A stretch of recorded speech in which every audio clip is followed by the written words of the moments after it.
Okay,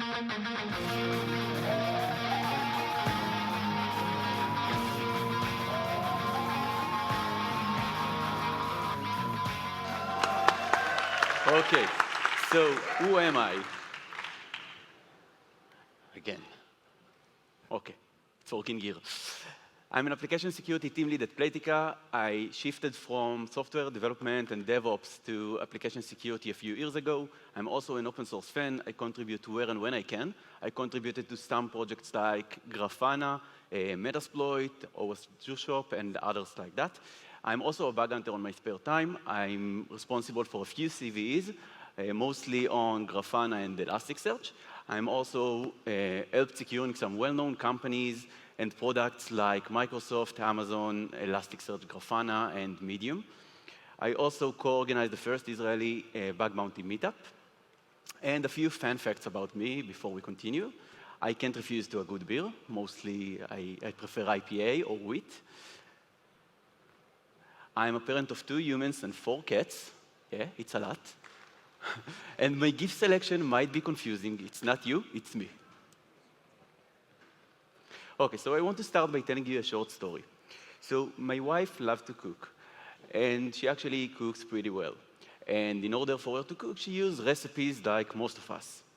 And when she uses the recipes, she probably takes some recipes from her friends or also sends her recipes to her friends. She also has some recipes that she got from her mother, even her grandmother. And in the past, when someone wanted to share a recipe with another person, they usually wrote it on a paper, or they got it on a magazine or bought a book in order to actually see the recipes. Nowadays, it's much easier because you can find a lot of good recipes on Facebook, Pinterest, and other places like that. So why am I even telling you all that?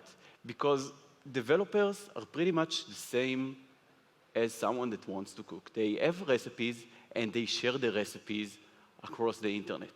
Where they share the recipes, they are sharing it on places like, it could be on GitHub, it could be a GitLab, Bitbucket, things like that. And it could be on places like Docker Hub, MVM, Maven, NPM, PyPy, and others, where it's already artifacts or things like that. And it could also be on places like GitHub Gist or Pastebin, where this is mostly snippets or scripts and things like that. So when people usually talk about data breaches, they're only talking about some leakage of informational or personal information like PII or credit cards, but data breaches also includes other things like code leakage. And what is the impact of code which is being leaked? It could impact on three different aspects. One, the intellectual property, because some companies have very sensitive things in their code, like, for example, their secret sauce of how they are doing what they are doing, their product, or even AI algorithms and things like that. And if it falls into the wrong hands, then it can be abused or even used as an advantage for the competitors to create a better product. It could also be used for lateral movement. Let's imagine that you have secrets on your code, like AWS keys. Then someone can take the AWS keys that he found and hack into the AWS account. And from there, the way to actually stealing some personal information or credit cards is very small.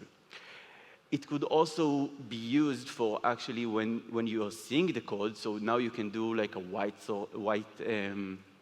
like a test on the code itself. And then you can find other vulnerabilities like SQL injection or XSS and other things that can give you some leverage when you're trying to hack a company. It could also impact, of course, the reputation. Let's imagine that this is a public company.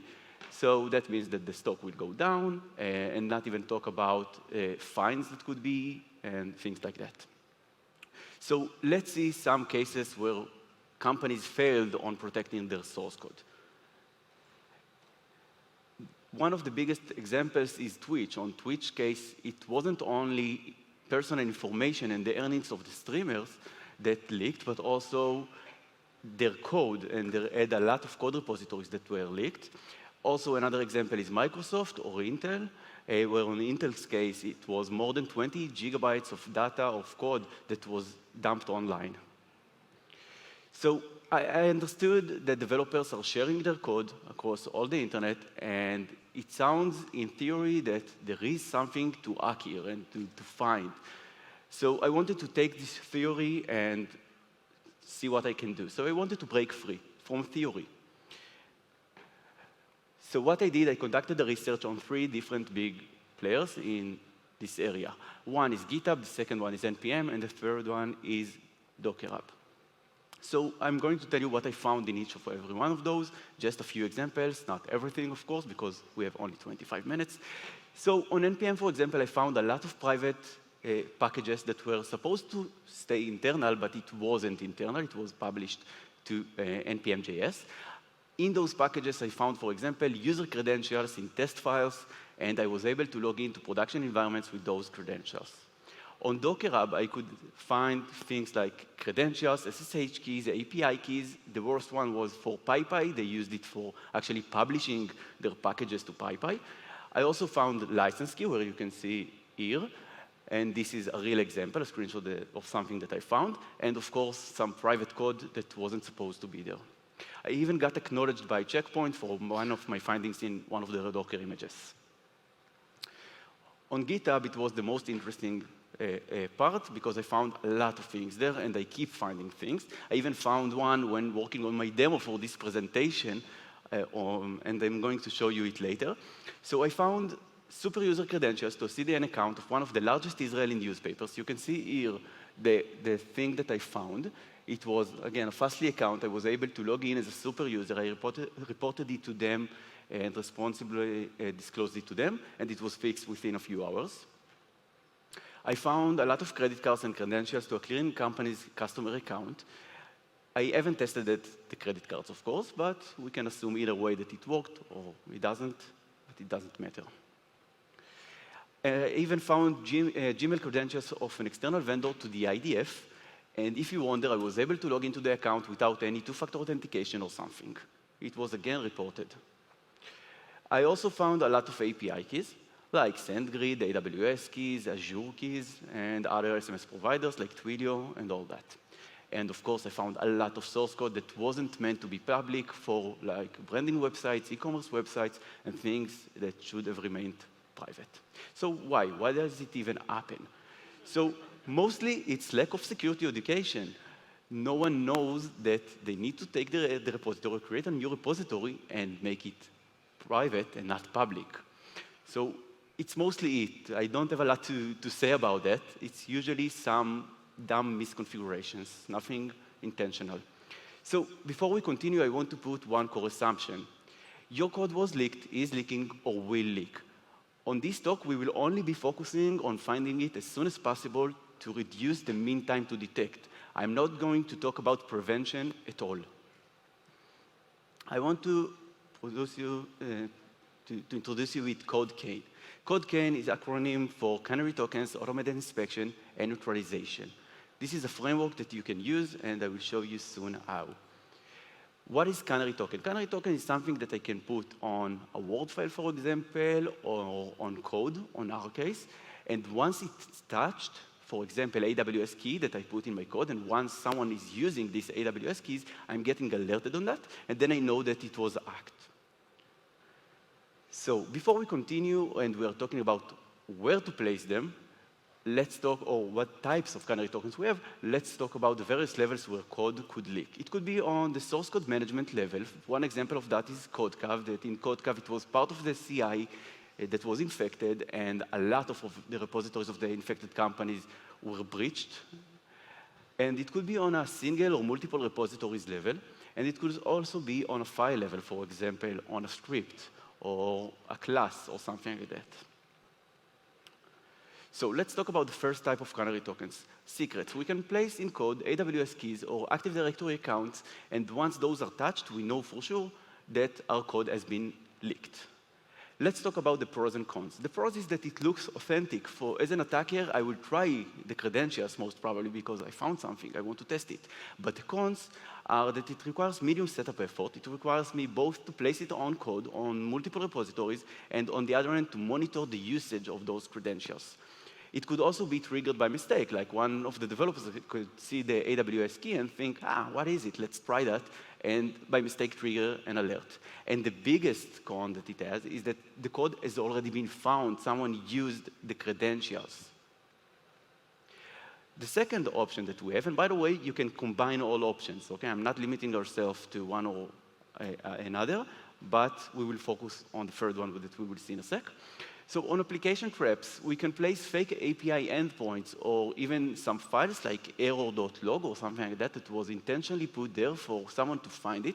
We need to use names that can't be fuzzed easily, okay? We don't want it to be triggering by some false positive or by fuzzers. And once we did that, we have, again, a few pros and cons. One, again, it looks authentic. Someone would try to access some routes like /admin backoffice or something like that. But the cons are that it requires high setup effort, even higher, I think, than the previous one, because it should vary between languages and frameworks. Each language should have their own way to define the path. And it requires multiple variations per code repository to identify from where the leakage happened. And it could be, again, triggered by mistake. And again, the code has already been found, which is not good. So that leads me to the third option, the unique strings. In the unique strings, what I can do is just to place a unique string, something which is unguessable, like UUID, and I will show it to you later in the demo. And then I can put it on all the code files that I have, for example, in a comment. I'm not going to go into the details on how to actually do that, but let's see the pros and cons. The pros is that it doesn't require the attacker to actually access it, so we have the best mean time to detect. We can just search for it and find it. It requires low setup effort because placing comment in code is pretty much the same across all languages. And it has, again, better cross-languages and framework support. And we can, by the way, I skipped the second one. It requires low setup effort because I can put it in a CI job, for example, that does it across all my repositories. And the cons is that we need a way to actually find it once it leaks. But don't worry about it because we have the solution. So a few highlights before we continue. Don't place it on publicly accessible code, of course, like things like open source or APKs or mobile clients in general, or client-side code, because someone will notice it, and we don't want it to be noticed unless it's actually been leaked. Don't be too obvious. Don't use something like unique security CANARY token that an attacker won't actually use. And start with your most sensitive code repositories first. Here is an example of how not to do that. Let's continue to the second one, automated inspection. In the automated inspection, it's a pretty easy methodology. We want to, first of all, hunt for leaks on public sources. Second of all, we want to filter the results but by some kind of heuristics engine or techniques. And the third one is to enhance the results with what I call indicators of leak, IOLs. The last step is the neutralization. In this case, we want to eliminate the risk. We want to have automated alerts like any other security tool. For example, the tools that we have on all the organizations for alerting on malware, for example, or viruses. We want to investigate it using the extracted indicators of leak, and we want to automate the remediation process as much as possible. For example, if this is an active employee that leaked code, we want to contact them through some chatbot, or if this is an ex-employee, we want our legal department to contact whatever it will be to actually request a takedown request. That all led to the development of a tool called LEAKTOPUS. This is an open source solution based on the C.A.I.N framework, and you can find it in the link here. So what LEAKTOPUS does, it has a few key features. The main one on the automated inspection part is to hunt after leaks. It also filters the results, and then it enhances the results with indicators of leak. For example, some company emails that it found, the CANARY token that we planted earlier, and secrets. So it can give your investigation team the right context to understand what is the severity and how to find a real leakage among all the junk. And the fourth thing that it provides is to index the code to Elasticsearch. Why is this useful? Let's imagine that your code has already been leaked, and you know that someone used one of your Active Directory or AWS accounts to log into your company, but you don't know how. What you can do is to go into the Elasticsearch where we're indexing the results and search for the leaked secret. And then we will be able to find it. And you might be asking yourself, why can't I just do it with GitHub or whatsoever? And the answer is that GitHub only provides you with an API, with a search code API, to find things on the default branch, like main or master. So you won't be able to search in the history and in the commits and etc. On the neutralization part, what LEAKTOPUS provides is Microsoft Teams webhook and a notification on new leaks, and also Cortex XOR integration. And because most of us are nerds here and we want to look under the hood, so about the technology stack, it's fully Dockerized, it's API first Flask backend, it's decoupled Vue 3 frontend, it uses SQLite database, async tasks with Celery and Redis. It has also automatic retry mechanism for overcoming GitHub's rate limiting, and it has some built-in heuristics, as I said. Some of the things are by the number of forks or stars, because we can assume that if a repository has, like, for example, more than 3 stars, then it's probably meant to be public, and it's not something that was leaked. And it also ignores random emails or links collection. A lot of crawlers are using GitHub to actually store some data sets, like, for example, the top best 1,000 companies in Israel. So it ignores such kind of things, again, by some kind of heuristics. So demo time. Just kidding. But let's see that you actually can see my screen. Let's see.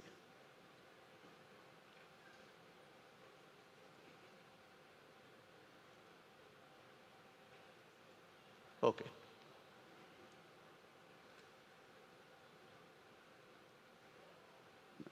Okay. So you can see here how LEAKTOPUS looks.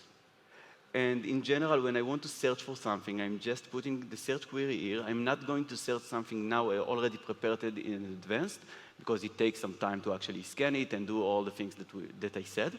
But you will search for something like BSidesTLV, and in the organization domains, you will put your organization domain. This is used for the enrichment, like BSidesTLV.com, and here you will put your CANARY token. For example, the CANARY token that I used for actually leaking something for the demo was this one. And then you can see here the scan status. This one was done. And then you will see the results here as a JSON. Let me scroll up. And you can see that I have 57 results. If you wonder how many results there were before all those heuristics that I mentioned, you can see the results here on GitHub. It had more than 800 results. So once you look on all the 57 results that you have here, you can also wonder, are those all real, or do I need all those? So the answer is no. If you will look on BSides, for example, because we have the CTF that happens once a year, and we also have the organization on GitHub that's called BSidesTLV/something, then we know that we can filter those. So LEAKTOPUS provides also a solution for that. So it comes out of the box with a few ignore repository patterns, and you can also add your own custom regexes, and I prepared those in advance. And you can see that I'm ignoring, for example, the BSidesTLV organization. I'm also ignoring everything that has the word CTF in the organization name or in the repository name, okay? On both cases, we want to ignore those. And I'm also ignoring everything with JewShop, because I added a lot of results with JewShop.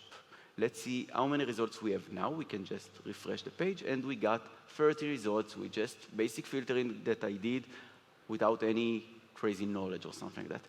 But I still need to go over all the 30 results. So what should I do, and how can I prioritize things? So as I said, there is the enhancement part. So what I can do easily is to do just curl request and to filter by is organization domain equals 1. Let's see what does it mean, and let's see if I have results. So you can see that, for example, I'm extracting the authors of all the commits. And in this case, you can see the indicators of leak is this file, the README file that contained the word BSidesTLV. And you can see all the information about that, a top secret BSides application. And you can see that the author was 2rsec, which is my nickname, at BSidesTLV.com. And you can see here that it's marked is organization domain 1, because again, it's BSidesTLV.com. What you can also do is to search by the CANARY token. This is called the sensitive words, keywords. By the way, you can use a lot of sensitive keywords like internal domains that you might have, like Rotem Ltd.internal or something like that, that you know that wasn't supposed to be outside. And you can see here that I also found a result. And you can see here where I found it. So it was found, of course, on GitHub. And you can see I'm no one, just ignore me, with the CANARY token that I placed. It doesn't look suspicious, like some developer put some UUID here. Now, you can also see the secrets. So it's extracting the secrets from the code, and you can see that there are two secrets here. One is AWS access key, and the second one is username and password, admin BSides123 at PyPy. But when I'm looking at the repository, I don't see those credentials. Why is that? And this is because it was on, or it should be on previous commit. 1 sec, I'm not on the right place. Okay, now it will work. So it's not here, but you can see that it's one of the previous commits. So you can see it, I think, here, adding my deployment script, and you can see the credentials. By the way, it also ignored the AWS example one. The last thing that I'm going to show you in the demo is how it looks on the Elasticsearch. For example, I put here some nice dashboard for you to see, but the interesting part is this one. So it's all indexed, all the commits data is indexed, and I can just place, no, not this one, the CANARY token that I want to find, and see where it leaked from. And you can see that it was leaked here on this repository, on this commit. Going back to my presentation. So what are the next steps? One, to extend LEAKTOPUS, and your contributions are very welcome. I'll appreciate any contribution. To support some leak scoring, and it's basically mostly supported, but just to add like some kind of property of severity or something, or score. Support more public sources. At the moment, I'm only supporting GitHub, but I can support easily its very extensible Pastebin and Bitbucket, and to improve the secrets detection. Any questions? But I can't see if you can. Okay, great.